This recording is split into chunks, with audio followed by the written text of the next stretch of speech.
I have to get out and teach the world about what happened here in New Mexico, because a lot of people do not talk about it because of all the genocide that happened, and it's been swept under the carpet. It's not in our history books, not taught in schools.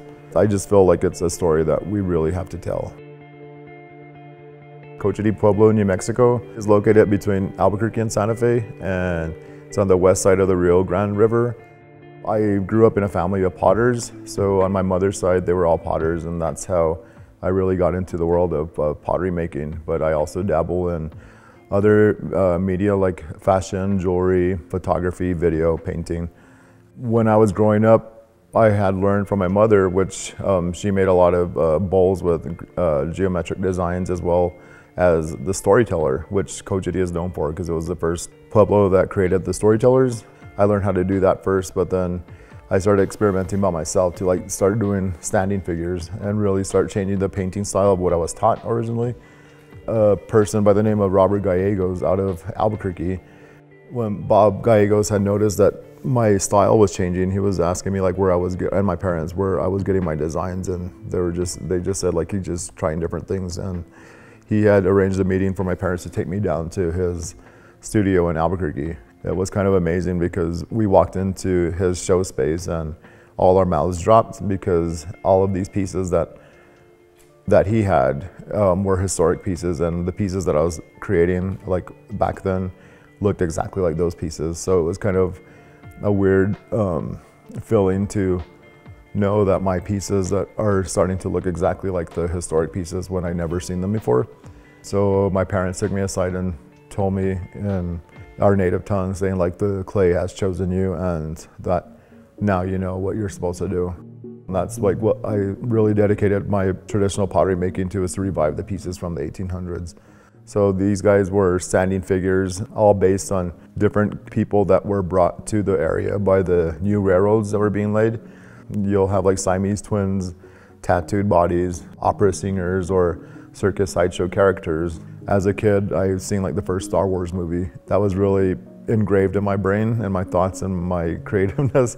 And I was wondering how I could get some of those characters to tell the story of the Pueblo Revolt that happened here in 1680. So what happened 17 years ago, I had created a movie script. I knew nothing about movies or how to write them and all, but I just started making a storyline of the Pueblo Revolt that happened in 1680, and as well as happening simultaneously in 2180. Being able to tell the story in both time dimensions, it allows me to bring in the sci-fi aspect to the storytelling. So I created 19 different characters right off the bat to represent the 19 pueblos that are still left here in New Mexico. So the pieces that are in the museum, their title is called Kuda and Stu. These characters are the aeronaut characters. Aeronauts are the characters that are pilots of the survivor ship Armada. So within the script, they first come here in 1680 or before then, and to really educate the natives, not only of the art, but just of all the old stories. And they're able to transform from their original alien bodies to resemble humans. So I wanted them to be really androgynous and really futuristic, that were fierce warriors. They carry their globes around, so they're able to make themselves invisible when they want to. And they always reproduce as twins, so because they're always in combat, they're able to really connect with one another even more to pull off the fighting, and as well as pilot the ships.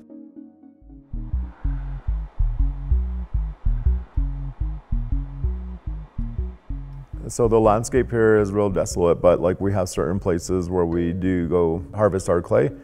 We have to get all of my nieces and nephews together, my sisters, to go dig the clay. It's really hard to get. You have to go in the mountains and really dig it out. If nobody has cleaned it to get their clay, then that's your job to do, is to clean it and leave it nice and clean for the next person. But once you get to the pure part of the clay, it's usually damp. It just looks like dark chocolate because it's very pure. There's no sand in it or no dirt or anything else. So we do dry it out for another year. So we'll, this year's harvest will be for next year's use. We get the clay from one part of the pueblo here, and then also we have to go to another part of the mountains here to get our pumice stone, which is the timber that we use to mix with the clay.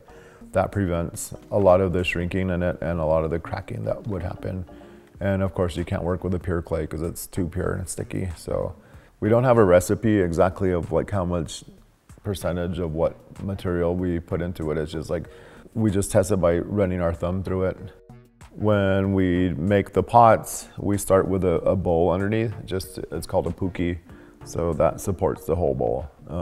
I do a little piece of cotton so it won't stick to the bowl. It's by the coil and scrape method. So that's how it'll grow. You'll have to roll out coils of clay, then slowly add them to them, pinch it upward, and then scrape it again. So the older tools, like they would use gourds to scrape out the inside. The difference between sculpting a pot form and a figure form, they're still the same. It's the coil and scrape method. So I'll start with the bottom coil of what the shape of the base that I want to be. Then I'll start adding up, and then I'll start pushing out like where the legs are gonna be or what any kind of sticking out design elements will be in it. And then just keep going all the way. It's all hollow through. The only thing that are not hollow are the arms here. We have to, once it's dried and sandpapered, then we put a light coating of water on it, and then we pop it in the oven at 350. It's kind of funny, but it's true. So we put it in there and then we take it out and just hold it with white cotton rags. And then we apply up to 10 coatings of really thin white clay slip. So slowly you'll stick it back in to get it hot again, bring it back out, do another layer, probably about 10 layers that we do. Our paints are also clay slip, as well as like the black paint, we use wild spinach. So wild spinach we have to harvest when they're very young plants, and their flowers are just barely budding and they're purple flowers. So that's kind of like a alarm clock of when to go. But we gather probably like about 8 like 30-gallon size trash bags. We fill up a bunch of huge pots of water and put in the leaves into them and just continuously boil them 24 hours a day. Just keep going. Like after 3 days, then we start to strain the spinach leaves out of the water. So what we are after is the juice. So once you get to about a gallon size, and you bring it indoors and you're able to do it on your stove. And there's a certain point where it gets like a thick consistency where we add a little sugar to it. And once you add the sugar to it, then it starts to caramelize, and you really have to watch it so it won't burn. And we distribute it on corn husks, and that's how we dry it. So we'll drizzle the thick paint onto corn husks, and once that starts drying, we let it dry for a year. So sometimes it'll come out really green, sometimes it'll come out really brown. It just depends. I mean, I don't know what it wants to do, but it'll go on kind of semi-transparent. But once it's firing is our last process. We'll just fire on an open grate, just right outside the door.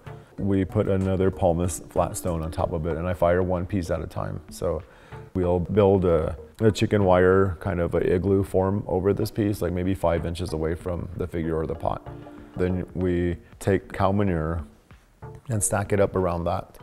So then again, you're building like another igloo on top of that.